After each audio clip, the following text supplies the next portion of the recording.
Bueno, entonces, pues, ¿sí pudieron checar este PDF? Sí. Sí, vuelvo a insistirles, ¿no? No se abrumen. Una buena noticia que les puedo dar es que vamos más avanzados de lo que se había considerado dentro del programa, ¿no? Porque pues nos ha ayudado mucho ir como, pues utilizando como herramienta lo que es el grupo de WhatsApp, ¿no? Que a diferencia de una clase, una sesión virtual en la que ya ahí concluye, pues creo que tenemos más materiales para continuar con todo esto, ¿no? Entonces, pues creo que vamos muy bien en cuanto a todo el material que vamos a estar revisando, ¿no? Sí, Sai. Sí, retomando el cómic que pusiste ahorita de We Three, de Grant Morrison, Ujú. y ya comparándolo con el manual ese PDF que nos mandaste, Ujú. pues no sé si podía entrar esa página como un cómic mixto, ¿no? En el que está la historieta descriptiva, pero también la historieta narrativa, ¿no? Sí. Y también se puede ver cierta ralentización, ¿no? Como menciona aquí el manual de la acción, ¿no? O sea, vemos varias acciones como simultáneas, pero a la vez que ocurren al mismo tiempo, ¿no? Sí. Entonces, me quedé pensando en eso nada más. Sí, pues en efecto es una mezcla de lectura de una configuración visual tanto descriptiva, que es como, se considera descriptivo lo que abarca grandes espacios, ¿no? Ya sea media página, página completa, 2 páginas, la superviñeta. ¿Por qué? Porque describen el lugar donde se está desarrollando la historia. Tiene más la función de describir. A diferencia de las viñetas pequeñas tienen la función de narrar, de contar. Y bueno, dentro de todo esto, pues hay muchas modalidades, ¿no? De modos de transición. En este caso, podemos ver que, pues hay muchas formas de denominarle, ¿no? Yo en este momento les puedo decir que esta forma de contar se le denomina docu-page, que tiene tanto modalidad psicológica y, y panorámica, ¿no? ¿Qué pasó, Evarista? Respecto a esa página, ¿no se parece también a lo que ha seguido Crepax? Sí, Que no me acuerdo cómo, montaje, algo así, no me acuerdo cuál era cómo se llamaba ese tipo de composición de página. sí, pues es mixta, pero también hay páginas en las que aquí si bien es mixta, hay algunas en las que solo se está mostrando puros cuadritos, ¿no? Viñetas pequeñas o paneles de pequeño formato. Y bueno, otra cosa que también podemos percibir es que entre más amplia sea una viñeta, mayor es el tiempo que se requiere para hacer la lectura, ¿no? ¿Qué pasaría si solo utilizamos viñetas de gran formato? ¿O qué pasaría si al contrario si hacemos una cuadrícula en la página de cómic y solo la dedicamos para construir pequeños momentos, ¿no? De la acción? De hecho, aquí son primerísimos planos, ¿no? Se muestran los colmillos del animal, los ojos de El perro. furia, mirada de furia. ¿Sí? Creo que es un perro. Ajá, sí. Sí. Aquí una bala que va saliendo. Entonces, vemos que en este caso en concreto, esta es una de las formas que se recomendarían para mostrar como una escena dinámica, ¿no? Y entonces, entre más pequeñas son las imágenes, los paneles, pues menos tiempo requieren para hacer realizar la lectura. Pero ¿qué pasa si en lugar de ser solo una viñeta se muestra todo un conjunto, ¿no? Son como 20. 1, 2, 3, 4, 5, 6, 7, 8, 9, 10, 11, 12, 13, 14, 15, 16, 17, 18, 19, 20, 21. ¿no? En una sola parte, ¿no? Entonces, pues vamos a ir viendo varios recursos, en este caso es uno, ¿no?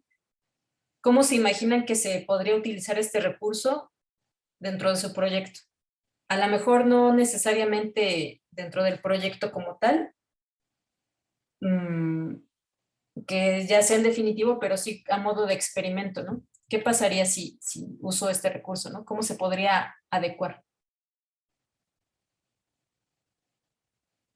Otra característica que tiene este recurso, que es el decoupage, es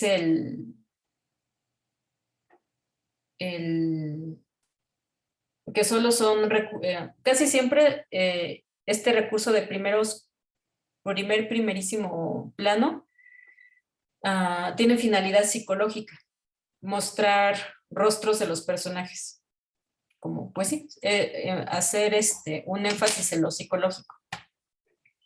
La cara de terror del personaje, pues sí, estos aspectos, ¿no? No sé, ¿alguien quiere opinar? ¿Decir algo? ¿Qué le parece este recurso? ¿Si lo podrán utilizar en su proyecto? A ver, ¿alguien quiere? A ver, dice Alfredo.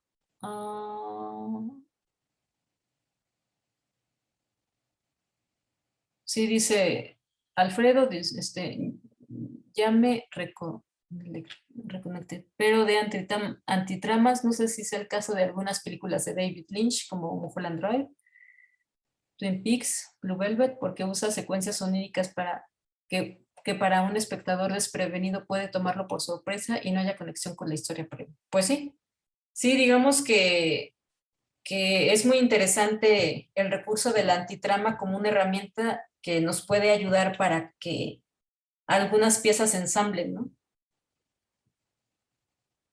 Está el caso de cómo dentro de la antitrama o a partir de los sueños de un personaje puede ir sucediéndose la historia que no se puede explicar coherentemente en la realidad del mundo de la historia, ¿no? La historia en general. Más que solo a partir de pistas que nos va mostrando el personaje a partir de sueños. Paprika, sí.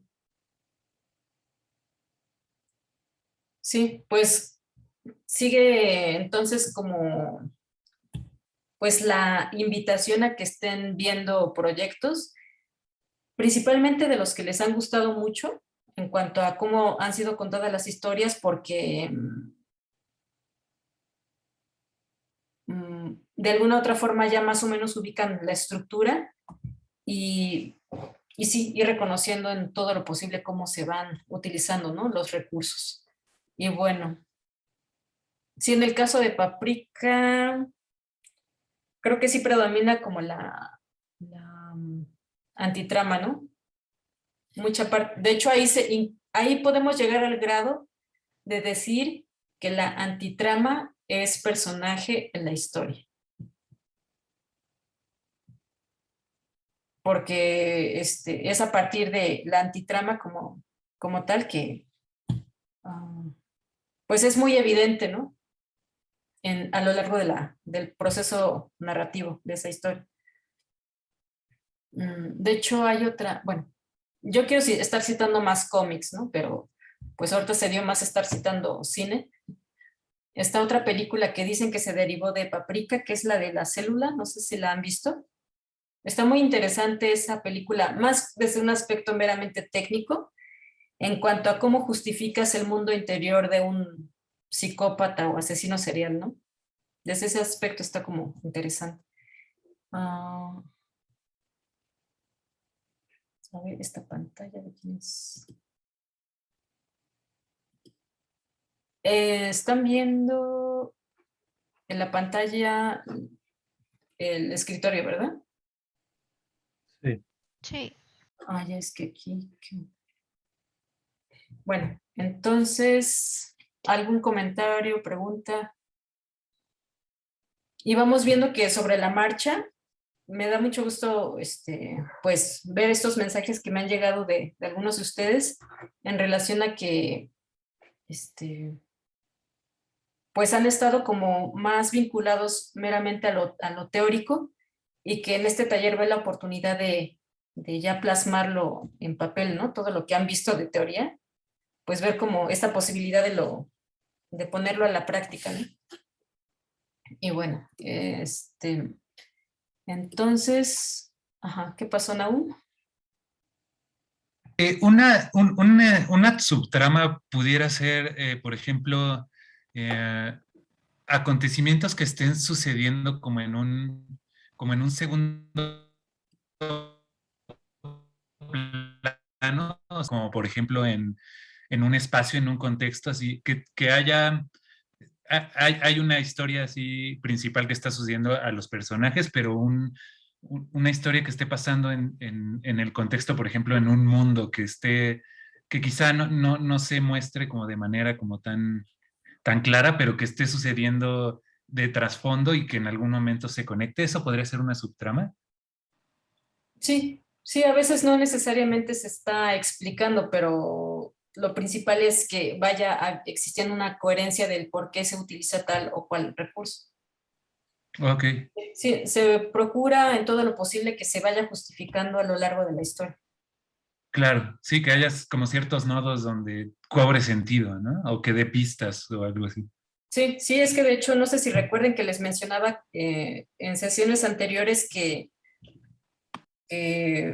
al menos en el taller se plantea la idea de que todos los recursos son como una especie de buffet, ¿no? En el que van pasando y van viendo, este recurso me puede servir, sí o no, ¿qué pasaría si lo pongo? ¿Queda o no queda, no? O sea, uno mismo tiene que ser muy crítico o crítica en considerar si queda o no, ¿no? Intuitivamente creo que es como la forma en la que más se va percibiendo, o en todo caso, si existe duda, pues no hay mejor recurso que mostrarle el proyecto a alguien que no sabe nada del proyecto, ¿no? Y decir, oye, ¿tú qué entiendes? No, pues yo entiendo esto. Y dices, oye, pues es totalmente todo lo contrario a lo que yo quería decir, ¿no? Que de hecho un poquito también lo plantean en Los Simpson, ¿no? Que están leyendo un libro y van a la presentación de algún escritor, ¿no?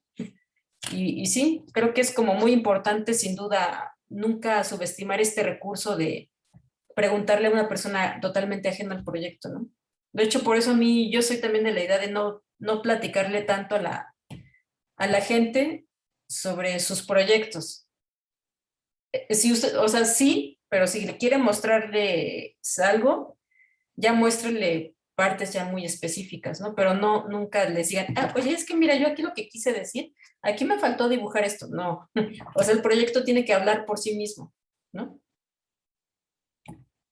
O sea, el proyecto, imagínense que ese proyecto ya está en la librería y que ustedes no tienen acceso a él, ¿no? Bueno, si aquí le falta un globo de texto en el que se especifique que están en el laboratorio, pues pone el globo o el cartucho, ¿no? Si falta poner un personaje, si se tiene que quitar, mejor no muestres ese proyecto porque pues va a causar más confusión, ¿no?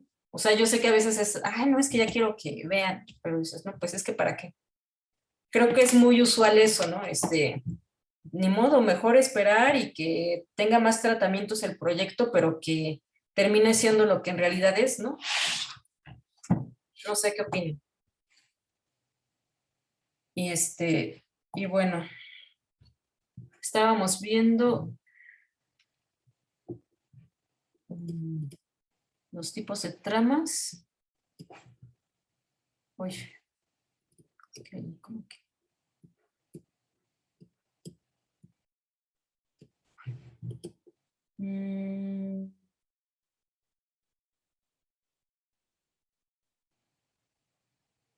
Sí, de hecho, yo también quisiera basarme en lo que ustedes, en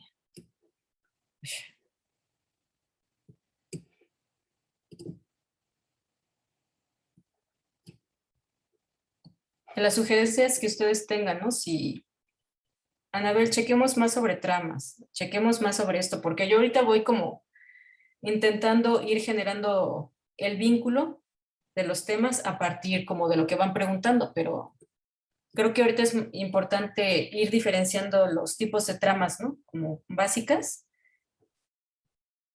Y bueno, entonces nos quedamos en la subtrama, que la subtrama puede ser, casi siempre la vinculan con algún personaje cómico dentro de la historia, ¿no? No sé, pasó algo, en la historia principal y la trama un personaje secundario ayuda como a generar este descanso, ¿no? Y bueno, entonces pasamos a la pseudotrama. Es el relato que tiene la característica de ser, entre comillas, ficción dentro de la ficción, pero debe ser interpretada por el lector como real. Un ejemplo es un documental falso, ¿no? Por ejemplo, ¿qué pasaría si se hiciera un documental falso sobre la pandemia, ¿no? De hecho, está el caso del documental todo este material que se ha generado que se llama Plandemia.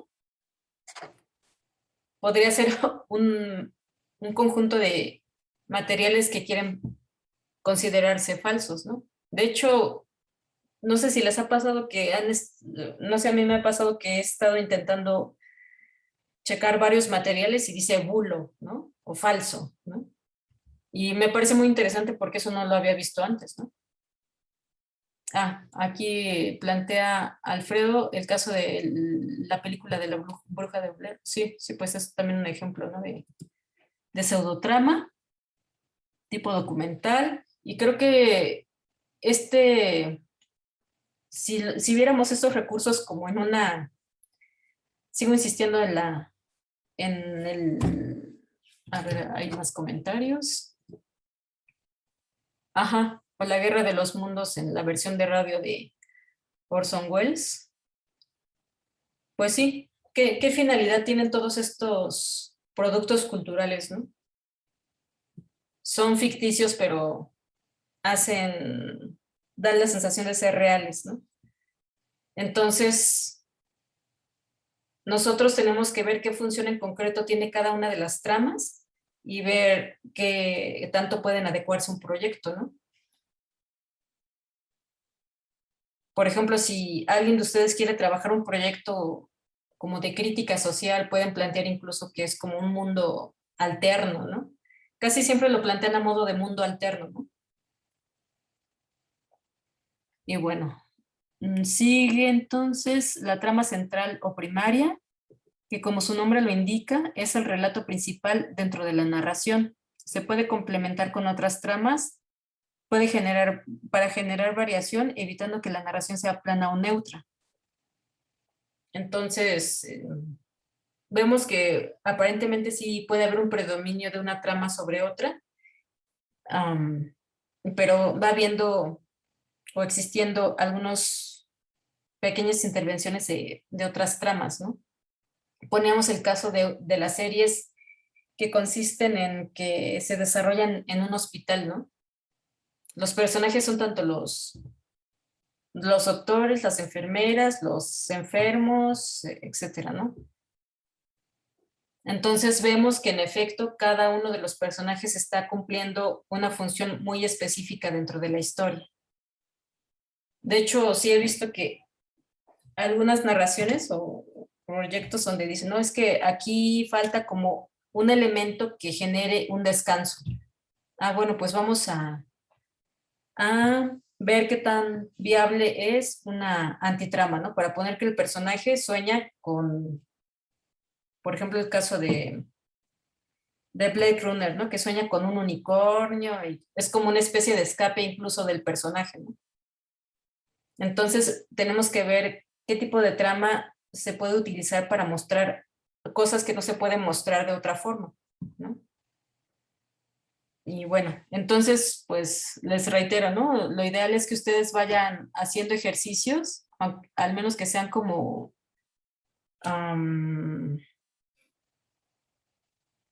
provisionales, ¿no? Para sus proyectos. ¿Cómo se vería si yo uso la idea de que algunos de los personajes tienen sueños en los que se va mostrando o revelando una verdad, ¿no? Entonces, la que sigue es la trama múltiple o coral. Es el tipo de relato que capta la esencia de una entidad comunitaria, como un pueblo, un conjunto de personas, ejemplo, una telenovela.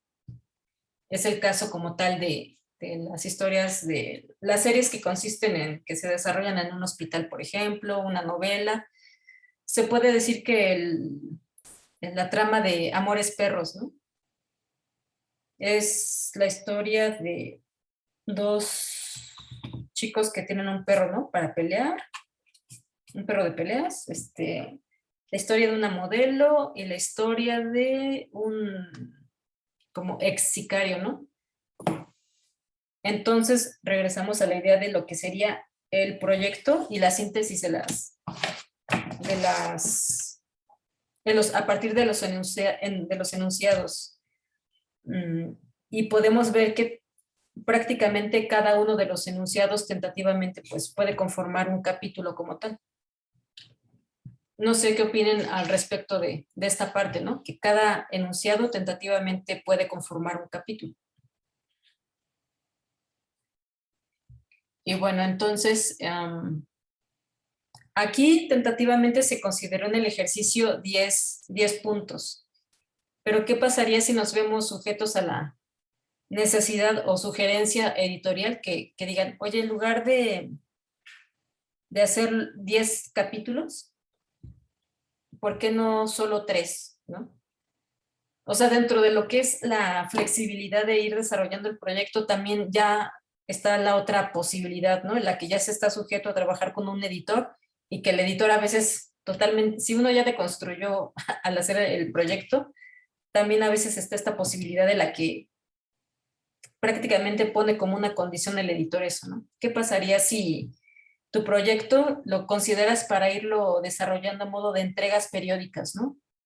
Dentro de un mes se entrega el capítulo 1, dentro del siguiente mes el capítulo que viene y así consecutivamente. ¿O qué pasa si alguien ve el proyecto? Por ejemplo, el caso de estas revistas que publican cómic, que digan, oye, está muy chida tu historia, ¿no te latería hacer como historias autoconclusivas en 3 páginas para participar en la revista? ¿No? Entonces, pues vemos qué tanto también está sujeto a este ejercicio de síntesis o bien de desarrollarlo más, en este caso, un proyecto narrativo, ¿no? Y bueno, está también el caso de lo que es la mini trama. De hecho, no sé si han visto que ha habido algunos proyectos de cine que han tenido tanto éxito que los convierten en series. Hay algunos que funcionan y hay otros que no. ¿Por qué? Porque fue muy apresurado irlo desarrollando de cierta forma, aunque creo que en realidad ahí más bien tiene que ver el guionista, ¿no? Entonces es muy interesante cómo a partir de una idea aparentemente pequeña puede irse generando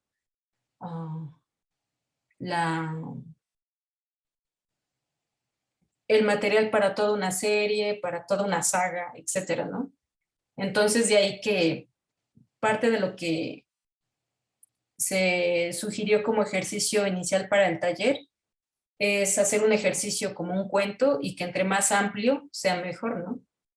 Y de ahí que incluso continuamos con este segundo ejercicio, que es el ejercicio de desglosar en 10 temas o 10 síntesis, tentativamente, ¿no? ¿Qué pasó aquí? ¿O qué pasaría si en lugar de sintetizarlo en 10 partes, lo sintetizáramos en 100 partes, ¿no? Vemos que entonces se va a ir generando más material, ¿no? ¿Qué pasaría si utilizamos el enunciado 1 o la síntesis 1, regresando a los ejercicios o a los ejemplos de la sesión anterior de Caperucita? Enunciado 1, Caperucita sale de su casa, ¿no? Entonces ese enunciado a su vez se va a desglosar en más síntesis, ¿no? Bueno, ¿cómo sale de su casa? Bueno, pues sale con una caperuza roja que le tejió su mamá y que por eso la conocen todos, por Caperuza.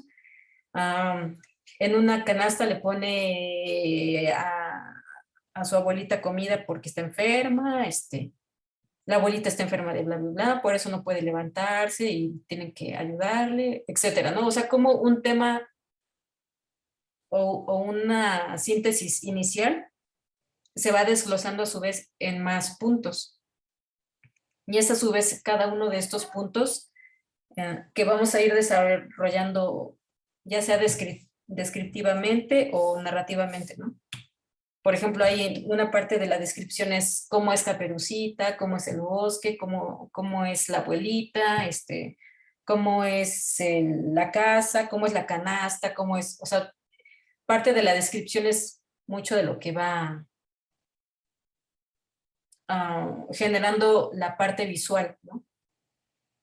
Contando el cómo es, cómo se va generando la ambientación y ahí cómo vamos a ir desarrollando o de ahí va a derivar precisamente el guión, ¿no? Ya los diálogos como tal, ¿no? Bueno, como Caperucita lleva su caperuza, vale la redundancia, o lleva su canasta, su mamá le dice, Caperucita, pórtate bien y tienes que ir por el camino correcto, porque si te vas por el camino incorrecto vas a tener muchos problemas, ¿no? O sea, todo esto va a ir automáticamente generando los contenidos del proyecto. No sé si hay alguna duda, comentario, sugerencia. Y bueno, entonces pasamos a la mini trama. La mini trama es este tipo de relato que tiene como característica ser interno, psicológico, subjetivo, onírico y sucede dentro de la mente de un personaje. Ejemplo, las fantasías de un personaje que sueña con volar, ¿no? Y bueno, sí, en efecto, hay también pues esta modalidad, ¿no? La que no es propiamente un sueño y que también es muy importante decir que no todos los recursos son como puros, también están hibridados con otras cosas, ¿no? A su vez. De ahí que también puede ser como lo complejo de ir viendo todos los recursos, ¿no? De hecho, en otros talleres, esta forma de poner como metáfora el buffet, también lo he puesto como metáfora la caja de herramientas, ¿no? En las que vemos que hay compartimentos, en los que hay espacio para distintos elementos que cumplen distintas funciones, ¿no? Por ejemplo, las pinzas, las tijeras, las cintas, los hilos, las agujas, o, bueno, vemos que cada uno cumple una función muy particular, ¿no? Entonces, si nosotros queremos generar un vínculo de elementos, no vamos a usar las tijeras, ¿no? Por ejemplo. De ahí que sea muy importante ir reconociendo la función que tiene cada uno de los elementos. Entonces, si lo que nosotros queremos mostrar en la historia es la importancia de un mundo interno del personaje, entonces lo ideal es reconocer que necesitamos utilizar una mini trama, ¿no? Porque así es más fácil ir trabajando cuando ya reconocemos qué requiere el proyecto, ¿no? Y bueno, entonces continuamos con los demás tipos de tramas. Está la supratrama, que ya la habíamos mencionado hace ratito. Es el tipo de relato que contiene varios relatos entremezclados. Es decir, es un relato hecho con fragmentos de otras historias conocidas o populares que en conjunto tienen coherencia para contar una historia más amplia como si fuera una sola. Algo así como un collage de referencias o intertextos. Ejemplo, un relato hecho a partir de fragmentos de fábulas o bien un relato hecho a partir de parodias de otras historias. Y bueno, también vamos a estar viendo lo que es la evolución del discurso. Yo creo que al ratito, ahorita ya va a acabar el tiempo. Y vamos a ir viendo cómo en efecto es evidente la muerte del relato, como mencionan varios teóricos. Y creo que la supratrama es un ejemplo perfecto de todo ello, ¿no? Porque la supratrama sirve para mostrar que un relato está como crisis y al enfrentarse a otro relato, pues genera un conflicto que hace evidente toda esta como, ya sea una decadencia de un discurso, de un personaje, cómo cada personaje, vamos a estar viendo los tipos de personaje, cómo cada personaje puede representar puede ser simbólico, ¿no? Por ejemplo, ¿no? Entonces podemos ver si cada personaje representa un concepto o es simbólico, cómo se enfrentan estos conceptos, ¿no? Un ejemplo que vimos en la sesión anterior, alguien mencionó el caso de la caricatura de Shrek, que es el caso de cómo se ponen en crisis las historias de hadas, ¿no? Entonces ahí podemos ver cómo paradójicamente tuvo mucho éxito, ver cómo se hace evidente esta ruptura, ¿no? Entonces también tiene como función la supratrama cuestionar, ¿no? Cuestionar relatos, ¿no? Porque finalmente se estaría trabajando con patrones, ¿no? Los patrones o estructuras ya reconocibles es lo que vemos que finalmente, por poner un caso, el personaje de Caperucita es arquetípico porque puede existir en cualquier momento y lugar, ¿no? Ponemos como ejemplo a Caperucita de un cuento o a Caperucita de Ciudad de México, que puede ser una chica, ¿no? Una adolescente, por poner un caso. Entonces vemos que un arquetipo es un recurso universal y eterno, y estereotípico es ya como lo vamos contextualizando, ¿no? En este caso ponemos Ciudad de México y una adolescente, ¿no? Eso ya sería como estereotípico. Porque ya estamos poniendo un contexto muy particular para utilizar ese recurso, ¿no? Entonces, me han también planteado que hay historias que han estado desarrollando, pero que tienen como esta percepción como de ser muy lineales. Entonces, cuando vamos reconociendo que cada personaje tiene una función muy particular, pues es mucho mejor, ¿no? Porque ya podemos como ver todas las posibilidades que pueden tener. Y bueno, entonces sigue la trama subyacente, y es el tipo de relato que tiene como característica contar acontecimientos pasados, ya sea de algún personaje, localidad, objeto, situación. Son antecedentes, por ejemplo, la historia del pueblo o la infancia del protagonista. Que en este caso también se podría considerar como trama subyacente los flashbacks, ¿no? Puede ser que el personaje esté viendo, el personaje esté con su pipa fumando y ve al horizonte y de repente empieza como la historia de cuando él era niño, ¿no?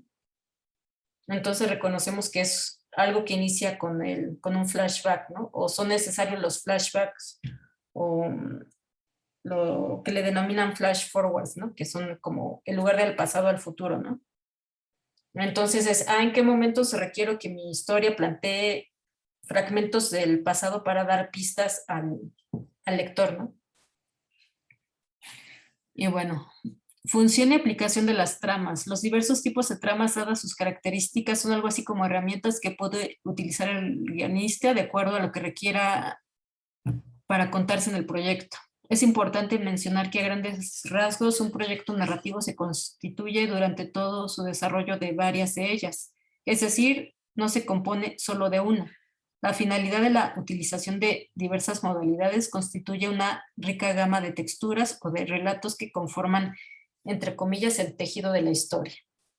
Interacciones. Las tramas pueden oponerse, complementarse, una dentro de otra, como metahistoria o metatrama, ramificarse, ser paralelas o simultáneas. Un ejemplo de una trama es que finalmente aquí es muy importante la sinestesia, ¿no? ¿Por qué? Porque ¿cómo planteamos la idea de la ramificación?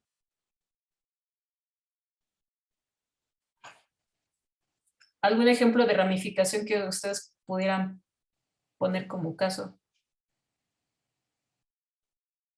por poner un caso, una señora que vende dulces y tapabocas en la calle, ¿no? Finalmente, todos los elementos que se concentran en un mismo espacio van a ser distribuidos por sus consumidores, en este caso, las personas que llegan a comprar un tapabocas, ¿no? ¿Qué pasaría si ese es el punto de inicio o punto de fuga de todas las tramas, ¿no? Compra un tapabocas un niño, compra un tapabocas un trailero, compra un tapabocas una señora que canta ópera, compra un tapabocas un militar. ¿Qué pasaría si esta es finalmente una estructura que sirve para vincular historias aparentemente inconexas, ¿no? Que todos tienen en común que compraron en ese lugar, ¿no? De hecho, esa trama la usan mucho para películas de terror, ¿no? La de tramas que se vinculan, porque está el caso de la tienda de antigüedades, que los elementos que compran en esa tienda pues tienen una historia y bla, bla, bla, ¿no?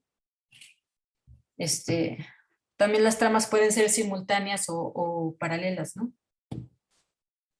A ver, ¿qué pasó, Evaristo?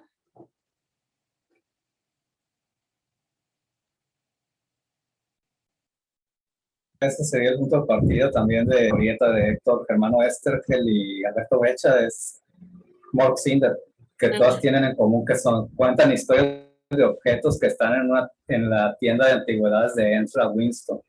Sí. Bueno, Sí, pues es sería sí, como que se corta un poquito